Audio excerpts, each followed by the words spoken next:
Hello. So I'm going to hide behind the podium, but not really. If I'm not speaking loud enough, just tell me, because the point is for me to be able to tell you a little bit about what I've been doing in life and you to think about it, and you can ask questions. So as we go along, depending on what the nature of your question is, we can either talk about it when you have it or at the end. If I think it's a bigger issue, I'll go, can we come back to it at the end? But if you have a question going along the way, feel free to raise your hand and ask me. That's the point of having an interactive sort of experience with people.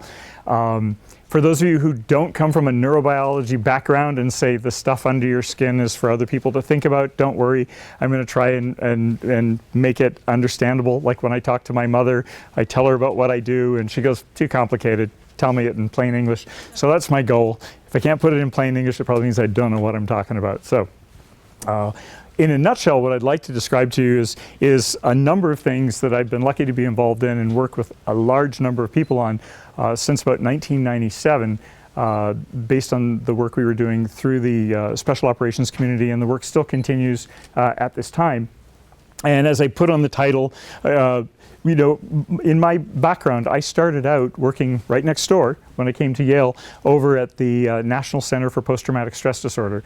It was created by Congress in 1986, and then it was reformed in 1988. 1989 is when I came to Yale and got hired to work there.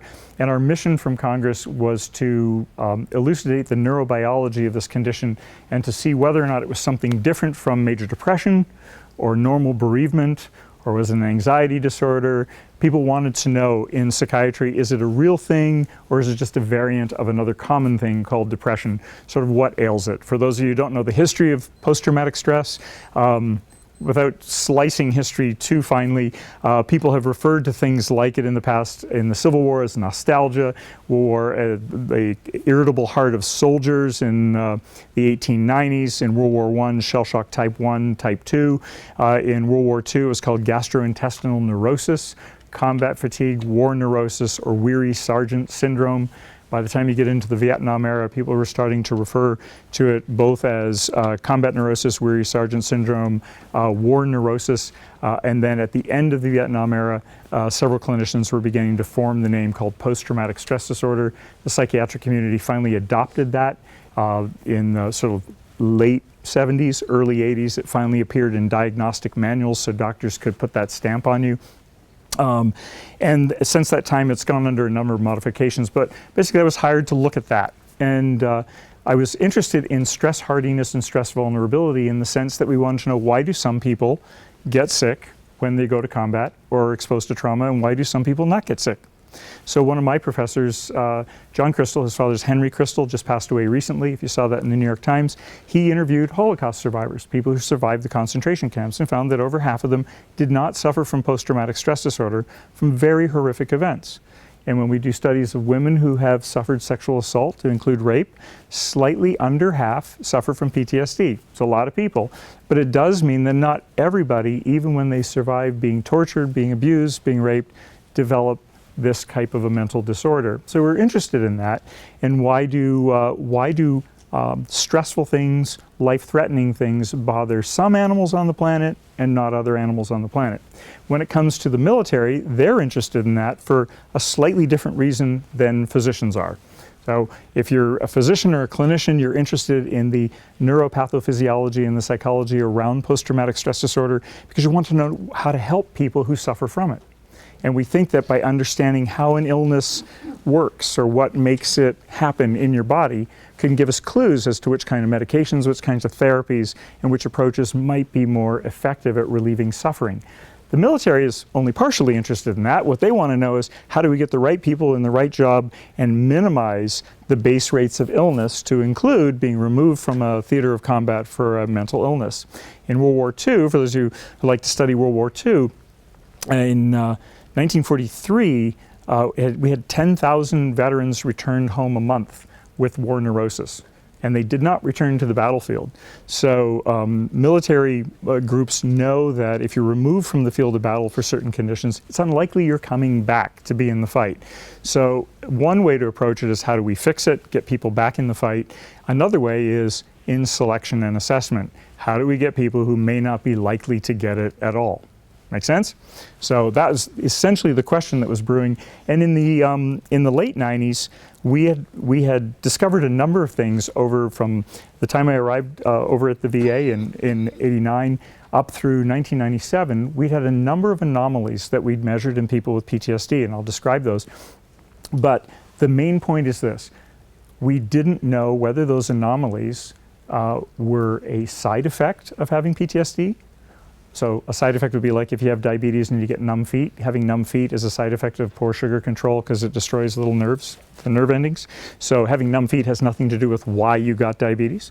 So we didn't know if having a high startle reflex or having nightmares in PTSD was a side effect of the pathophysiology of having the illness, whether it was part of the illness itself, or whether or not it reflected a propensity to be more likely to get the illness. Does that make sense? So for startle, high jumpiness, you could say one reason why veterans with post-traumatic stress disorder have higher startle than veterans who do not is because they were the ones who survived, right? It's sort of like when you're trying to kill cockroaches in the kitchen, you get to kill the ones who are out in the daytime and you miss the ones that come out mainly at night. Right? So guess what? Pretty soon in your house, you mainly have cockroaches that are out at night. It's called selection. So you could say, well, maybe the people who are twitchy or jumpy or more anxious, they survive in certain situations more than someone who doesn't. So what you're left with when you see people coming home who may have problems, it's a side effect of something that was an advantage. It was an adaptive advantage at the time. We simply didn't know. We didn't have a war going on at the time. And I was hunting around to figure out how can you tell scientifically what predicts who does and doesn't get these anomalies. So I started phoning around to different military bases. I was a Naval Reserve officer at the time, and asking people, you know, where can we find stress? And the main point is that it would be unethical, right, to do a mugging study. Right? If you want to know who gets PTSD, if you want to do it scientifically, you can have a valid science design and say, I'd like to make sure that everybody has equal trauma, so I need you to mug them. No offense, but you're big. I need you to make sure that you mug somebody at the same way, same duration in time, right? Make it scary, and then you have to tell me so I can go interview them at the same amount of time later for every person, so I can follow the symptoms. Unethical to do, we would never do it. But if you wanted to do the design, you have to make sure that people get treated equally badly, and then you can follow up with them at regular intervals to then measure the differences in their psychology, their neurobiology, and so on.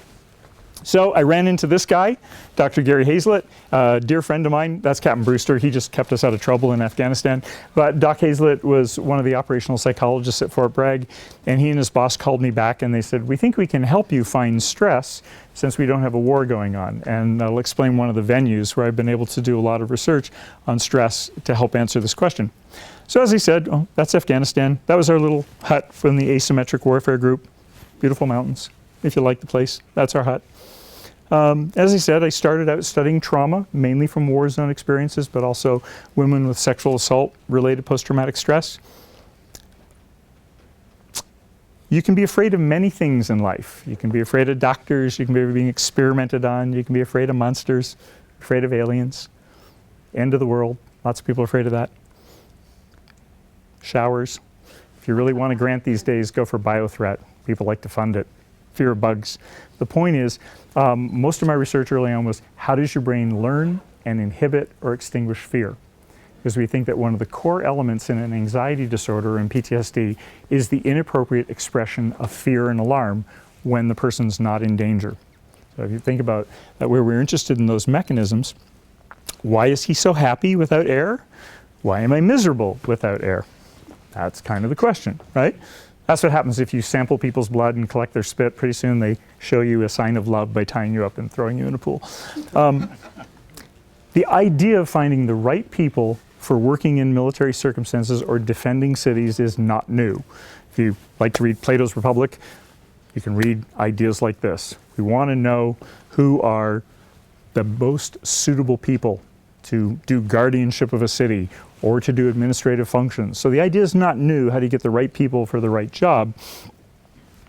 And that comes down to the military and depending on what kind of tasks people want you to do.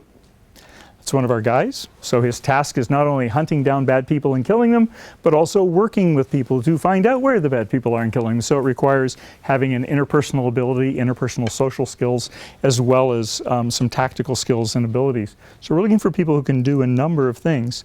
These are the venues. Before I show you some of the findings and why we have them, the places that we've been able to study people over the years are mainly out of the survival schools from the Army, the Navy, the Air Force, now the Marines. The Navy has a couple of sites. We use those. The Combat Diver Qualification course out of Key West, hostage rescue training with the FBI, selection and assessment, the Canadian Joint Task Force. This is their version of CAG or Delta, MARSOC, Navy Development Group in Virginia Beach, Norwegians, and the Regional Command in Afghanistan. Here's your brain slide. It's kind of complicated for those of you who don't pay attention to what your brain looks like or anything like that, except maybe if you have a hangover. I think of this one. This is your slide to remember. The way we think of the neurobiology is that for when you study fear and alarm, the part of your head you grab and you go, oh dear God, what was I thinking when I said that, is you're grabbing your prefrontal cortex and your frontal lobes, right?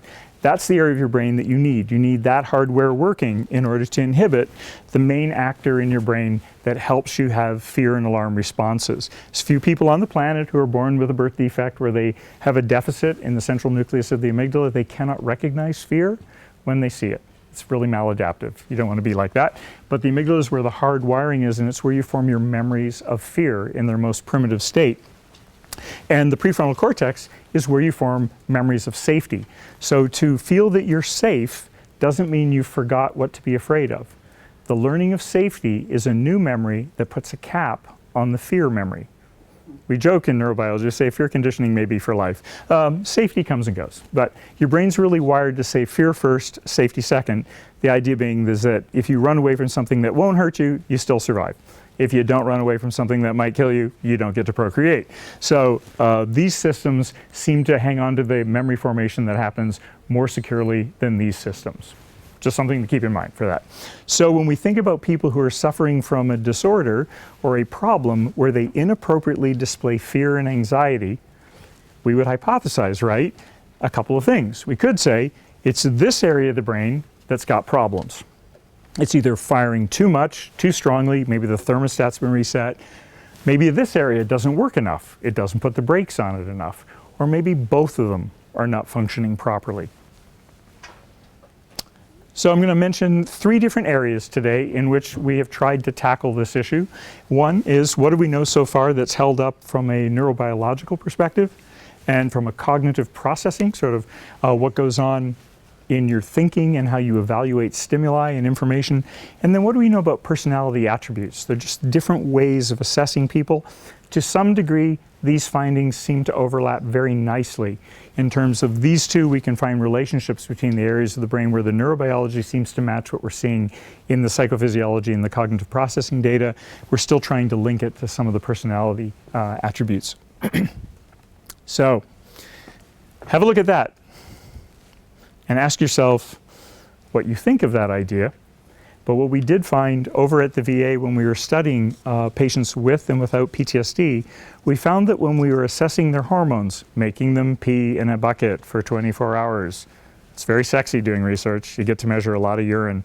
So back in the day, we had to have people carry the bucket, put it in the back of their car, keep it on dry ice and do that. We've progressed. We can have you spit in a cup now or spit in a tube, draw your blood. It's nice. You don't have to carry around buckets of urine. But when I started out, that's what we did. We bought pizza and beer and processed urine. And it was as delightful as you can imagine. But what we found is that unlike the hypothesis, which is that people with post-traumatic stress disorder should have higher resting levels of norepinephrine and epinephrine in their bloodstream or higher levels of cortisol, one of your body's major stress hormones, they didn't. They were normal. We found that you had to poke the bear. You had to provoke the system to see differences. And the way we did that was by giving people all kinds of different drugs to provoke the system. But when it comes to studying active duty people, we didn't have permission to give them things like yohimbine. You can buy that at the health food store. It basically lets your brain have a huge volley of norepinephrine. Men use it to enhance their sex life. It can also raise your blood pressure. So people like that. It also can make your symptoms worse if you have post-traumatic stress disorder, so don't take it. But we were experimenting with that. We were giving it IV to Yale students, combat veterans, different groups of patients, and what we found is that if we could suddenly increase norepinephrine in your brain, we could reproduce 90% of the symptoms in people with PTSD or with panic disorder, but not in schizophrenia, not in major depression, nor any of the other mental health issues that we were evaluating. So we said, well, this is really cool because we know where NPY and yohimbine interact. We know that when we give people yohimbine, it's primarily acting in a couple of areas of your brain. One's the locus coeruleus and one's the amygdala, where high density concentration, there's a high density of neurons that make norepinephrine that are intimately involved in your fear and alarm response. So, well, that's really interesting. If we provoke the system, we can see differences in how much adrenaline they release and how long it takes them to calm down. But we don't see those differences at baseline unless we upset them, which matched what veterans were telling us. So we phoned the military and we said, well, we don't have a war. What can we do? They said, come to SERE school. I'm to survival school. Survival school is code of conduct training where people are learning how they're going to function if they are dropped or left behind enemy lines or if they're held hostage. So here's some pictures that the military had released, one of our students being on evasion. We send teams after them so they can get the experience of being hunted by dogs or teams. They do a lot of evasion, they navigate at night, they try and hide, not be seen. But eventually we have a field tactical event, they get captured, they go through a field interrogation, they are made mock prisoners of war, and eventually, if you're in the Army, you go to Camp McCall. So it's sort of Boy Scout camp with a touch of evil, or it looks like Hogan's Heroes, whichever you like.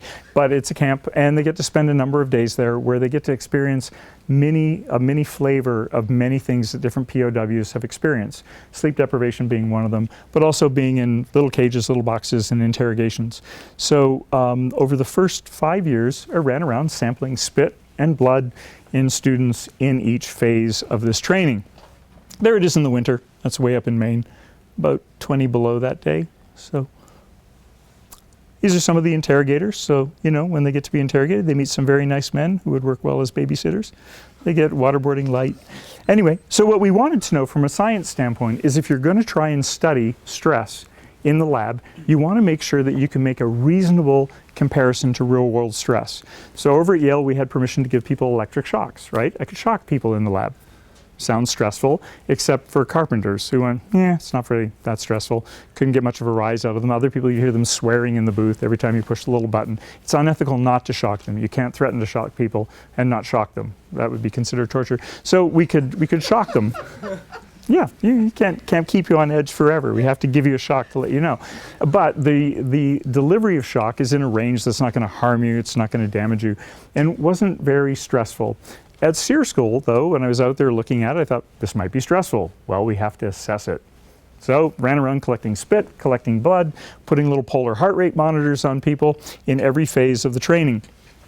So in this slide, what you're seeing is at baseline when they're in the classroom, when they're captured in the field, when they experience the big man in a booth and have a high stress interrogation event where they can be physically struck, low stress or a lesser stressful form of interrogation where they're not manhandled, when they're told you're getting released from this wonderful place, and then 24 hours later when they're back in the classroom. This is cortisol. It's one of the major stress hormones of your body. If you want to think about it in one way, it mobilizes glucose. It helps your body sort of get the blood out to your big muscles, get your brain lots of energy so you can pay attention to what's going on around you and usually fight or get away. The other thing it does is it turns off your immune system, and it's not good for other parts of your brain, but it is in little doses, all right? This is usually where it is if you've been to the dentist and you had your teeth drilled on. So when you have that little drill going, your cortisol is usually around in this level. We'd never seen levels quite this high in humans before, or this, and then it comes back down and they're back to baseline. So we were like, this is exciting, this is pretty cool. If we want a stressful venue, we need cortisol to be up. When you turn it into international units, the levels of cort we were able to measure in the soldiers was at about 900 international units compared to skydivers for the first time, people doing military flights, exercising 35% of your VO2 max. We're like, that's good, right? If you're a scientist, you want real stress, and you go, that's pretty good.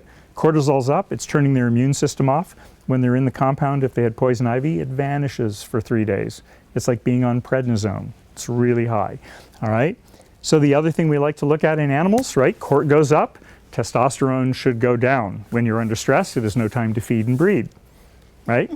No time to have kids. It's time to like run away or fight. So you're going catabolic, testosterone drops. It's still on its way up at the end, but to put it in perspective, you're essentially chemically castrated within 12 hours at SERE school. This is at baseline, and this is here. 300 is the fertility level for guys. So what that tells us is that the hypothalamic gonadal axis is responding to the stress in that venue and saying, shut it all off. So this is good. Cortisol's up, testosterone's down. I told my boss over at Yale, this is great so far. We could study stress here. We look at heart rate. We also looked at adrenaline and all that, but heart rate at baseline, we look at it in all the guys, the average is about 60 beats a minute. When they were in an interrogation, the average heart rate monitor looked like that. It's running at about 175 beats a minute. Most of this is wall artifact from people being hit, so it makes an artifact on the polar monitor, but they're not exercising. So if you imagine your heart going at about 175 and 180 in an interrogation, and you're not exercising, something else is going on. And it's good. It's good stress if you want to study stress. Dissociation.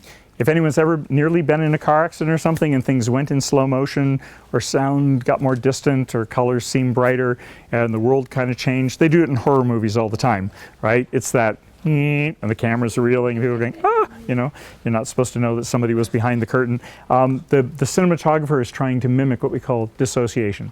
It's a disconnection in some way from the world around you. It's mainly due to glutamate, the turnover in your brain, but it gives you an altered perception of color, sound, even your body. You have the Alice in Wonderland effect sometime where your arms and legs feel longer or shorter than they really are.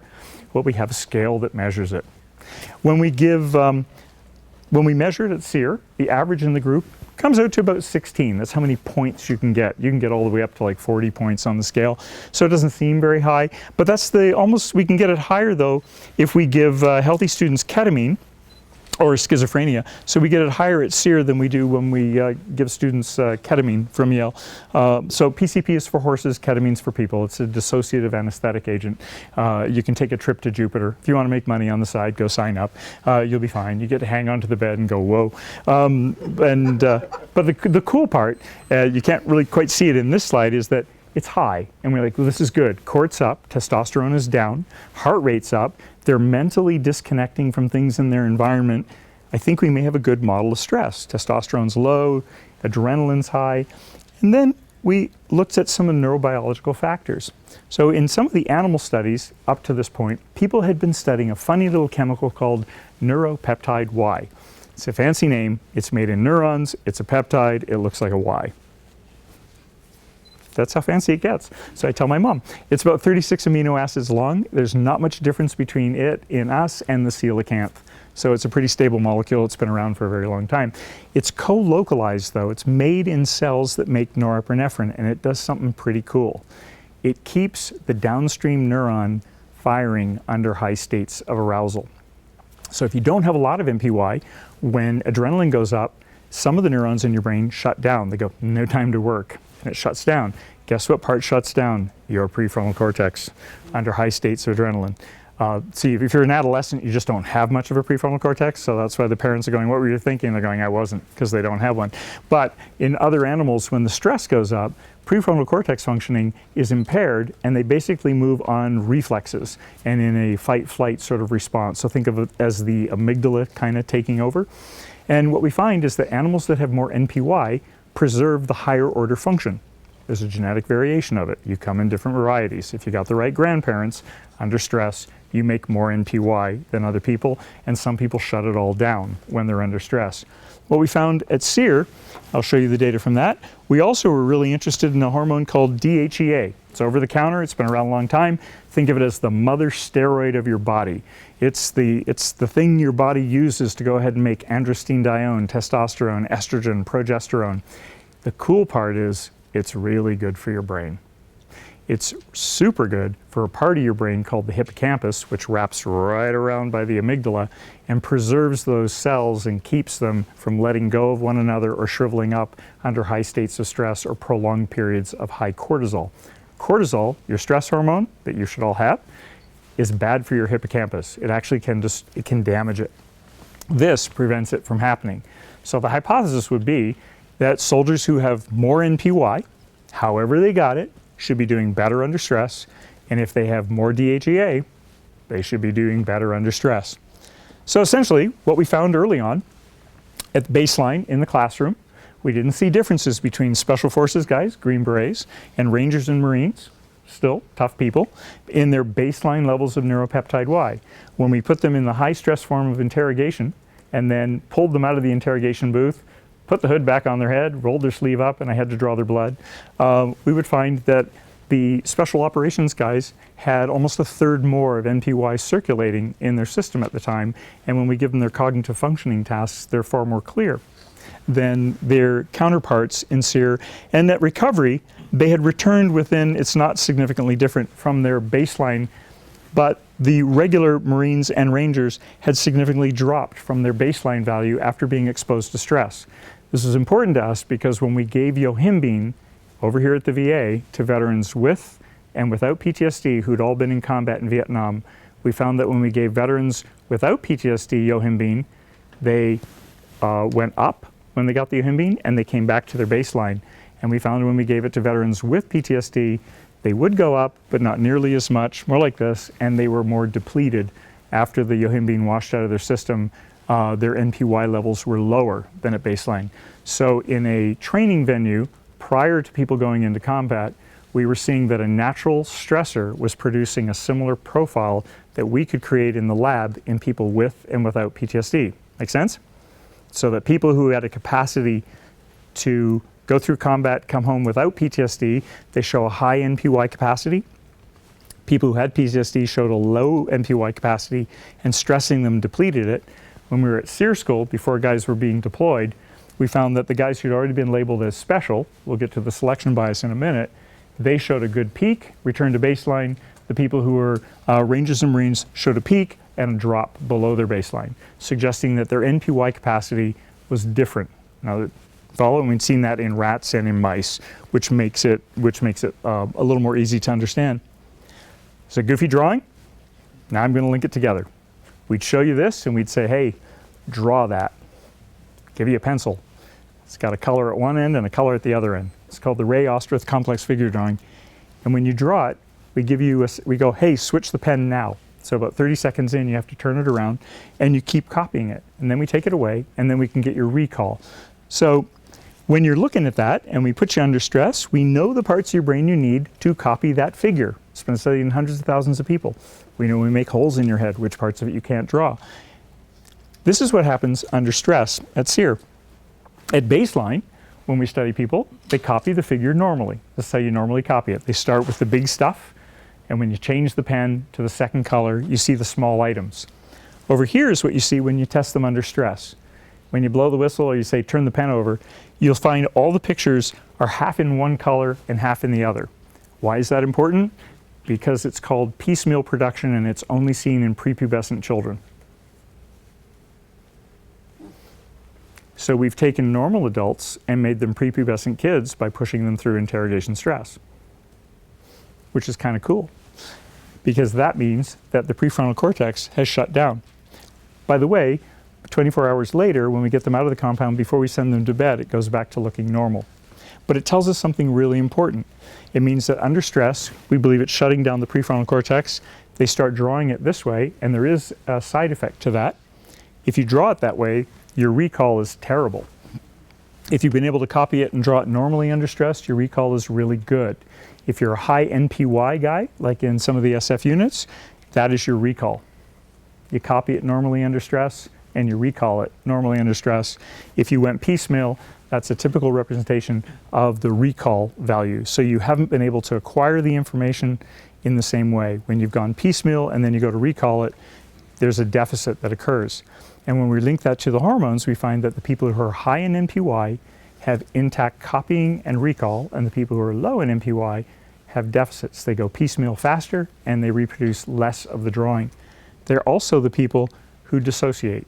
High NPY goes with low dissociation, and if people are low in NPY, they highly disconnect under stress, which is what we had seen in our veterans. So neuropeptide Y is preserving this area of the brain under stress.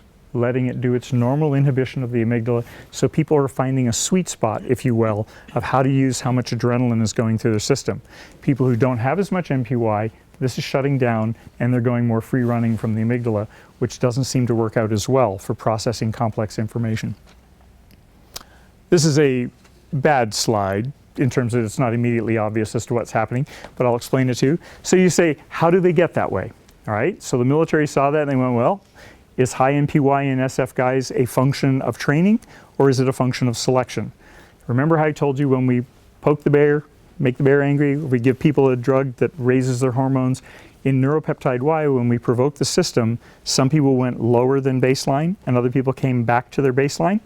So we went to selection and we decided, because of the thing, we could test people before and right at the end. So we want to compare people who make it through the whole system and see who gets selected and who doesn't. What this is showing you is that the people who are closest to their baseline at the end of selection are the ones who are selected, and the ones who have the greatest difference from baseline are dropped. Meaning that, at least in part, some of the difference we see in the special operations community in MPY predates getting into the club. In other words, if you are a high MPY capacity person, you seem to be passing selection at a significantly higher rate. However you got to be that way, it might have been picking your grandparents, it may have happened to you as a youngster. With respect to DHEA, the other hormone, or the mother steroid, going through interrogation stress, here's a silly little graph if you like scatter plots, but essentially what we found early on and have replicated since is that the more DHEA you have circulating in your bloodstream when you're interrogated, and we assess your cognitive functioning, both the interrogator does and we do with other different tests, we find that you are smarter, you're clearer in your thinking, you can regurgitate better material, you can demonstrate more complicated skill sets that are being taught to you at survival school. But that's acute stress. So we went to dive school, 5 weeks in Key West. We measured DHEA at baseline in the guys, and then we wanted to predict 5 weeks later who would survive, who would be in the class, who would be at the top of the class, and the best measure was how you do on your final underwater navigation performance at night. Who can come in closer and in better time on the beach.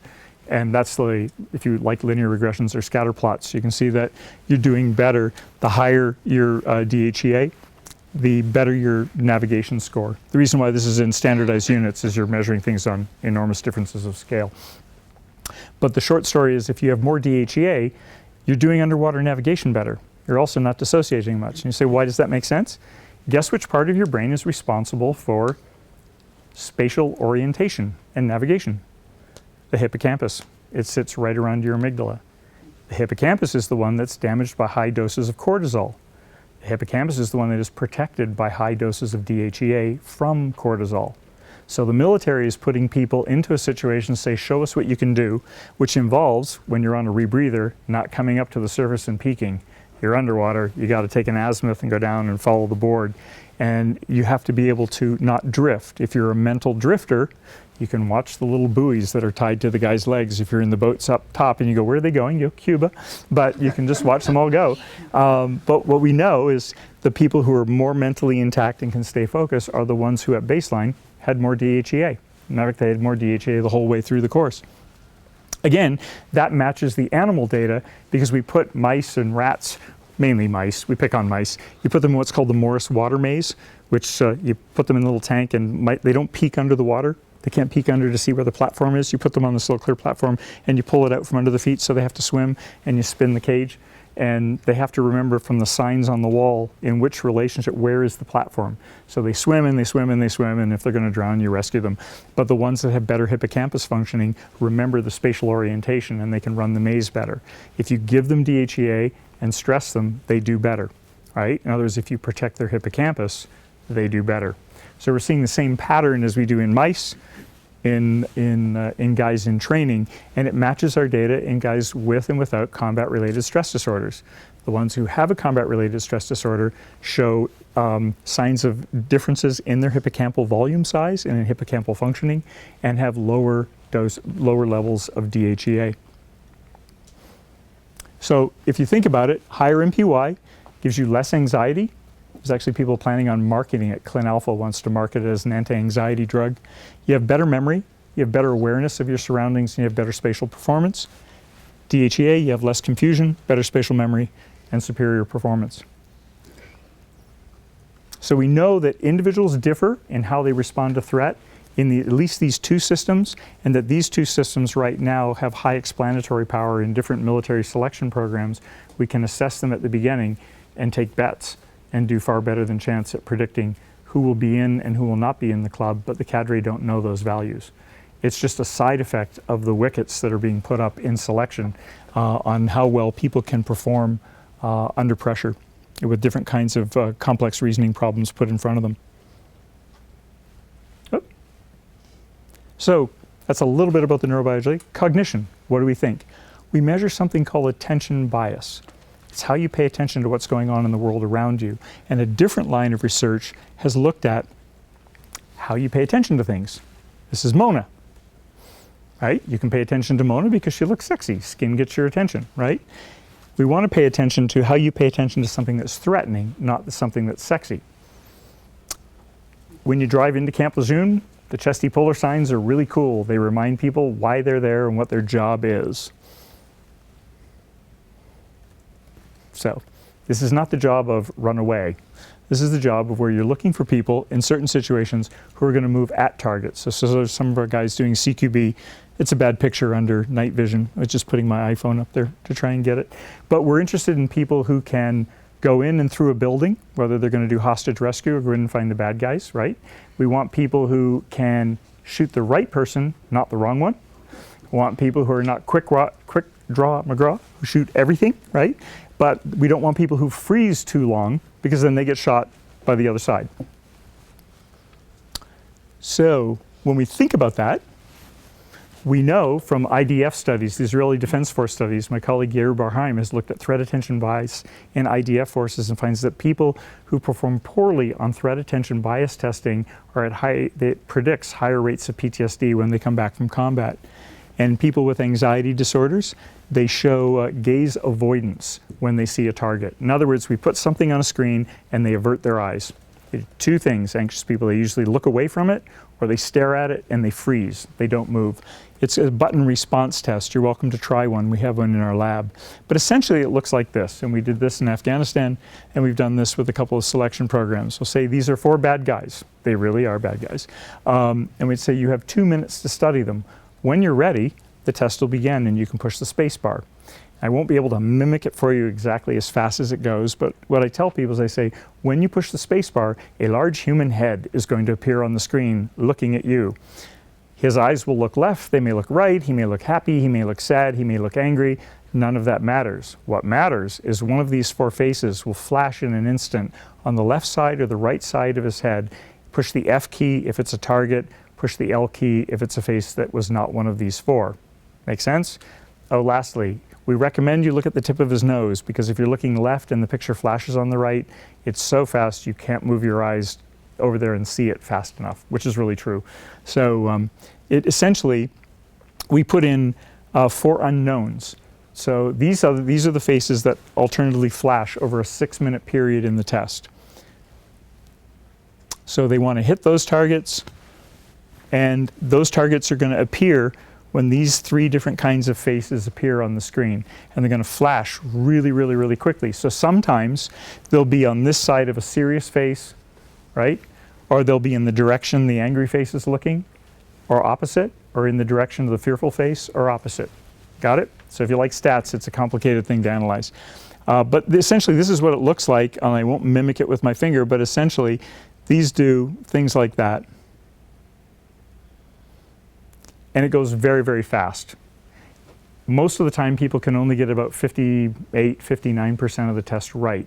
So it creates a nice degree of variance in the sample. So we ran it for 3 years in a row over at DevGroup to see if we could predict who would they pick for green team selection. And what we found is the people that they're picking are hitting the targets faster when they're in the direction of an angry face, and they're also hitting the targets faster when they're opposite the direction the fearful face is looking. Whereas the people that are getting dropped in CQB, where they lose half the class in the first 30 days, are the people who are tracking what a fearful face is looking at and not tracking what a hostile face is looking at. So you want to put it really bluntly, CQB is weeding out the people who don't go for an angry target, they don't go for the hostile target. They're freezing or avoiding it. And it's really, really good. Actually, the reaction time will predict, the concentration actually is pretty high, predicts 94% of the drops. In the first round, it only predicted 65% of the keepers. The second year we did it, it predicted 85%, and the third year it predicted 75% of the keepers.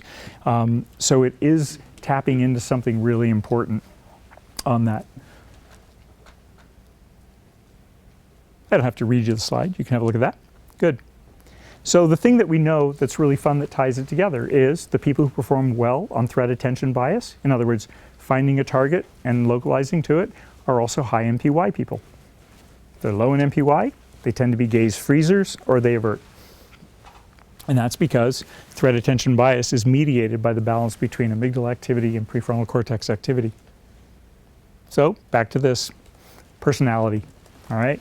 So what you know is high MPY is good, high DHE is good, low means a little more anxiety of both of them. For threat attention, we know there's differences and we can test them in how fast you respond to something that's threatening. But then we look at personality. There's David, there's David. We do think that physical ability has something to do with selection and success in selection, but it's not the only thing. As a matter of fact, we end up thinking that you can be really fit and in shape and not pass selection because you can't solve some of the mental obstacles that we put in front of you in a selection program. But we, in psych, tend to pay attention to these factors. Is there enough hardware in your head? Are you smart enough? Is the IQ there? What's your big five personality factors like? What's your attention system like? And what's the overall mix? Right. So IQ, the short story is, in the SF community, the average is way above the norm. They're usually a standard deviation above the mean in the general population. So if on a particular test, the mean of every college student out there is 100, these guys sit about 114, 115. And the guys who come through selection who are below the mean don't make it. They just can't assimilate information fast enough. If they're slightly above the norm in the general population, like 108, it's kind of a hit and miss factor. But you've got to be smart enough to be able to process information and to be able to work well on the team. For personality factors, if those of you are studying psych, we think of personality in 5 dimensions. It's called OCEAN: openness, conscientiousness, extroversion, agreeableness, and neuroticism. Think about it as the Leonardo da Vinci factor: intellectual curiosity, innovation. Think of that as, I don't know, Axel Foley, Beverly Hills Cop. Agreeableness is how far you go from being Machiavelli to Mr. Rogers. Emotional reactivity, are you Woody Allen? And conscientiousness is kind of the RoboCop factor. Can you delay gratification, put things hold, have a plan? If you're super high on this, you're Mr. OCD. You're like Oscar and Felix in The Odd Couple, and you're the one tidying up everything. If you're too high in emotional reactivity, you really are. You're like George Costanza on Seinfeld, if that makes sense. You're Mr. Rogers over here and love everybody. Here you're probably extrovert. Like, and openness, if you're low in openness, you tend to like a tried and true way to do things. So you can be a great surgeon, great dentist, you could be a great attorney. Has no relationship to IQ. It means that your range of intellectual interests is low. There's a few things you're really interested in and you can do them well. People are high in openness. If it's too high, you look like Kramer on Seinfeld. You just have wacky, crazy ideas, or Bobby Fischer. You can be totally bright and people, I don't know where that idea came from. If you're in the more normal range, it's usually your friend who knows the latest thing on everything. And you're like, how do you know this? I don't know, I was reading. And when you meet their friends, they have the widest range of friends possible. You have no idea how all these people get together, except they're interested in so many things. The world's a very colorful place. Agreeableness really loads on a couple of things for selection. It means that people have a low ego and they believe that the rising tide floats all boats, that the team wins or nobody wins. You don't have many prima donnas. There's a few, but most of the scores for neuroticism are 2 standard deviations below the norm in the general population. These are not worriers. The people who succeed in selection are not people who sit around saying, am I good enough, smart enough, and do people love me? They're happy. They know they're really good. So when you first meet them, you can say they have really big egos. They do. But they're also really, really good. So, and they're not worried about it. Doesn't mean they make the best spouse. So you can't look at their marriage rates or anything like that. They used to say, you know, can't be an SF unless you've been married 3 times. But can be true. They're not thrill seekers for the sake of thrill seeking, and they're not impulsive, but they love exciting things to do. So they'll do things. Most people say, could you get hurt doing that? They'll go, that sounds cool. Let's go do that. But they are deliberate and careful. They will make sure that they can do something right. They value competence to a very high degree. So on the team selection, they will tolerate an asshole if that guy's really competent. You could be the nicest guy on the planet, and if your competence is lower, they'll go, nice guy, but he's not going to be on my team. So it generally gets weeded out in the team activity. There's a bunch of our team guys from AWG. There they are working. They're social people. The other thing we mentioned before I shut up is I'll mention a little bit about the TAIS. The TAIS developed by Bob Niederfer with performance athletes, professional athletes. He really wanted to know, where's your attention? Is it predominantly inside your head, outside your head? How well do you switch back and forth? And do you have high or low external distractibility or internal distractibility? So if you're like, squirrel and up, then if you're an ADD person, you have high external awareness and you're highly distractible. You're just constantly distracted by everything. If you're all lost in your head and disturbed by your own moods, your own thinking, and pulled off your game, you have high internal distractibility. And we think that you have to find a sweet spot if you're going to be in an operational lane to be able to solve a problem and not get stuck in your head, so you don't have that analysis paralysis sort of thing. But you also have to think about something and not just react. You have to be able to solve a problem. So we have people who are higher than average in the moment concentration and being aware of what's going on around them. They can switch inside their head very quickly to compare it to anything else they've ever seen before, and they continue to problem solve on the fly. So they can focus, and so we call it narrow focus. It means you can screen everything else out, almost like if you're a golfer, you have to screen out stuff when you go to putt, and then switch, and then pay attention to the big field. So we create norms on the units, and what we do find is that the people who are high in external awareness and have high narrow focus, guess who they are? They have high NPY, high DHEA. The people who have high internal awareness and who are high ruminators have low NPY, low DHEA. So the way these things begin to converge, if you are an anxious, introspective worrier, you can't pull out of your head. NPY does help people do that, sort of thinking of it as an anti-anxiety drug. But the way this profile goes, there's a nice overlap between some of the neurobiology at this particular point. Not everything. We don't know how to overlap it with some of the problem solving. Here's an example. They're all working together to try and solve a problem, and they're stuck in the middle. There's usually somebody at the back of the team going, there's a better way to do this. Most people tell them to shut up until they realize they're stuck. There's just some slides to say we value thinking and problem solving and intelligence analysis in them as well.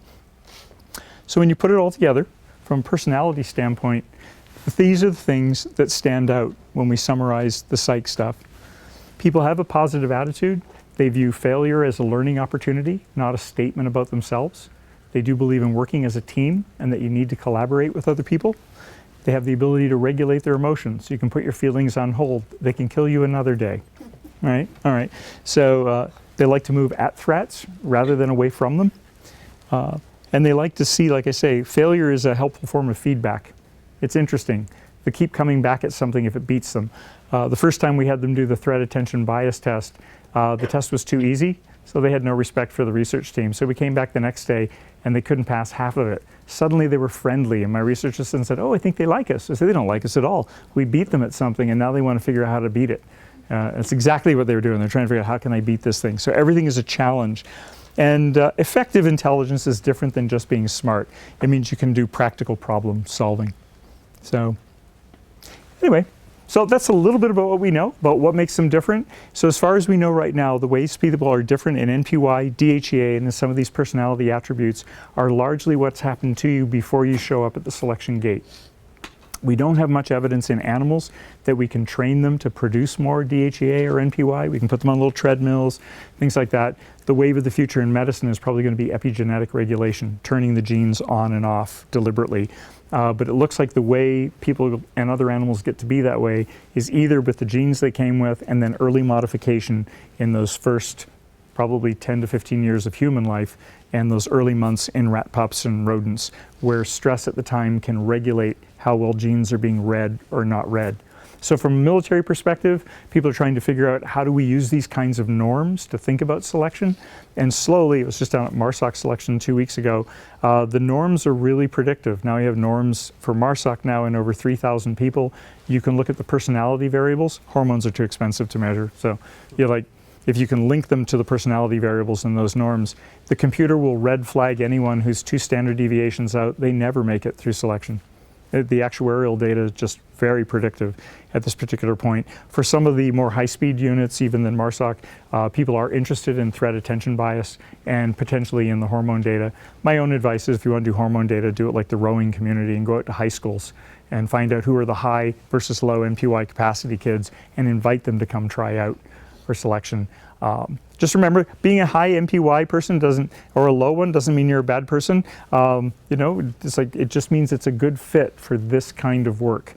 They're not terribly introspective, so we don't have a great body of poets coming from our collection of people who are in SF. There are some, but not many. Anyway, I'll shut up and open it up for questions. So thank you.